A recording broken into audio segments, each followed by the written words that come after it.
Hello there, my name's Boyd and my wife Victoria, and this is our Riverside Retro 135. We've been looking for videos on how to winterize it because we're not, never done it before. There is one out there and it did give us a lot of ideas on what to do, what not to do, but we thought we'd just do another one and maybe someone will pick up on something that we're missing. Alright, so first thing we do is we're going to be draining the hot water tank.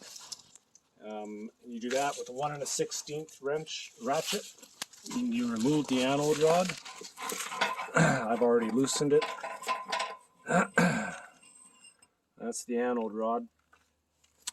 And this is designed to, I believe the impurities in the water will attack this and save the inside of your tank. And once all the water is drained out, I'm just going to use a plastic plug to put in there, just to keep any bugs or anything that wants to crawl inside. And the next thing that I do is I'll show you on ours, you got it backwards. On ours, yeah, there's the low point drain right in the middle of the trailer, which is kind of dumb. And I've seen others that have, it's back there by the sewer connections. So, but ours is there. It's already been opened and we've drained all the water out of the tank. Now the next thing was, how do you access the bypass for the hot water tank and the siphon valve. And I had to actually remove this whole panel because there is no access to this area, which is where you need to be. Okay, so under here, let's see if I can show you this here. This is your hot water tank. You have a valve on the hot and a valve on the cold. You turn those, and where it comes out of the tank, the water tank, there should be one hose, and this is it here, and this is what we're going to be, they call it siphoning through the antifreeze. And so you shut off the valve coming from your water tank, and you open the siphon valve right there, and that will allow the circulation of antifreeze throughout the system. But also make sure you turn off these two taps to bypass the hot water tank, because you don't want that inside the hot water tank. All right, one other thing is, this is your water fill line, which you would just put a garden hose there, and it goes in and through over to your tank. And I've discovered that this line actually, because this is the lowest point, this is full of water. So I just picked that up, drained it into the water tank. And another thing that I did, there was still about 1 inch of water in the bottom of the tank because the lowest point exit is about 1 inch above the bottom.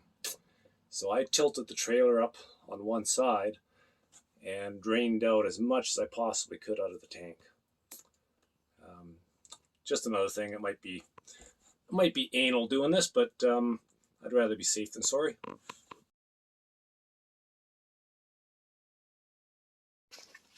So one other thing that I did prior to this is I opened all the valves for the shower, hot and cold, just to make sure there's no residual water in them. And then I did the same on the shower and also on the kitchen sink. Alright, so put our gallon jug in here. And we'll insert the tube right down to the bottom, like so. turn on the water pump. And you can hear it running. So let's just go and see. Whoa, that's cool. Alright, so it sucked out a little bit into the pump, and then it shut off because there's nothing open. So we'll start outside, get the shower done, and it doesn't really matter which one you do first. And you just basically drain it out.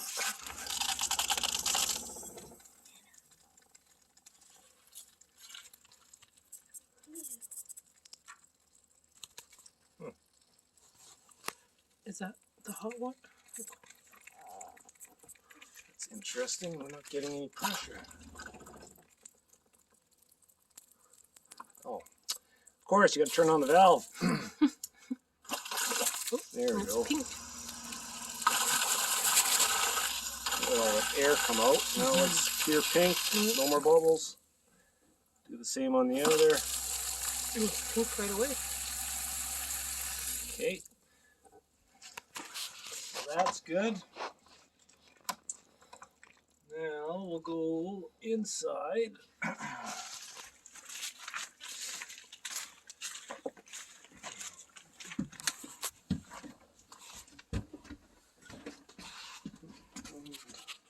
Do the same on the kitchen sink.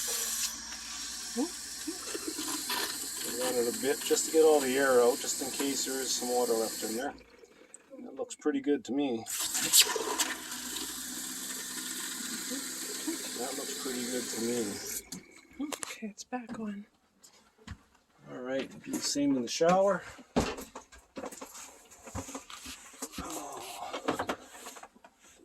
Down. We'll run that. Oh, there it goes. Pink. Yeah, nice and pink.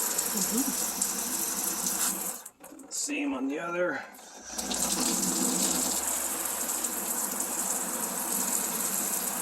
Yeah, it's Okay, I pink. think we're good.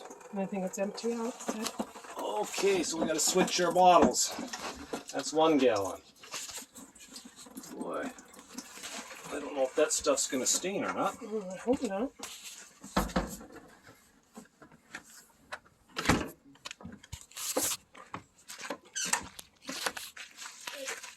Oh, he got it? Okay.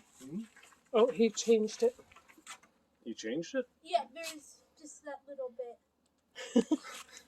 Okay, you got Okay. Alright. Now. The toilet. Oh, yeah.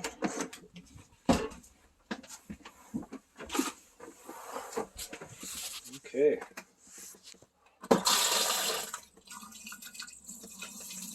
That's pink.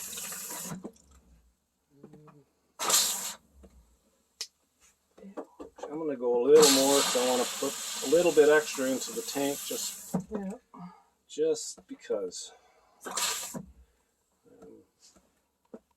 Alright, there's that. And yeah, just to. So I was just going to go back a little bit. Oh. I'm trying to access that hot water tank. I couldn't figure out how to do it, so I figured there might be an access panel under the bed. And you could have gotten it out, cut an opening in here to do it, but I think it was easier just to take that panel out from underneath. That's why our bed's up, just so you know. All right, so one thing else that I have to do is the city water connection. It's just a line that basically goes into the trailer and bypasses the water tank. But there's not really a way that I know of to drain that. And just a thought I'm going to try. We'll experiment together. If you take out the screen, there is a little valve inside. It's a one-way valve. And because we have it pressurized, you might want to stand back. Because it's pressurized, it might siphon water back through here and spit out this direction. So let's see if it does. Oh, it does. Oh, man, the chairs are getting wet. I'm going to pull that other one out of there. Okay, here we go again. Cool. All right, and that's pink. Wow. That's so Wow, the sea refreshing. can's getting the wash. Mm-hmm. All right, and then put your little valvey, or your screen back in there. And I'm gonna, on the black water washout for the black water tank, it doesn't have the same, I believe it's a dedicated line just for hosing, rinsing out your tank. So I'm going to actually make a fitting up and use compressed air and blow the line out that way. I can't think of any other way to do it unless you had a little inline pump that you could use to pump some antifreeze into there. But I'm pretty confident just by blowing it out that we should be okay. So wrapping up for winterizing the Retro 135. All we have left to do is remove the battery. We're going to put that in the shop and trickle charge for the winter, and propane tank, and then tarp it, and yeah, wait till spring. All right, hope this was helpful, and we'll see you again. Take care.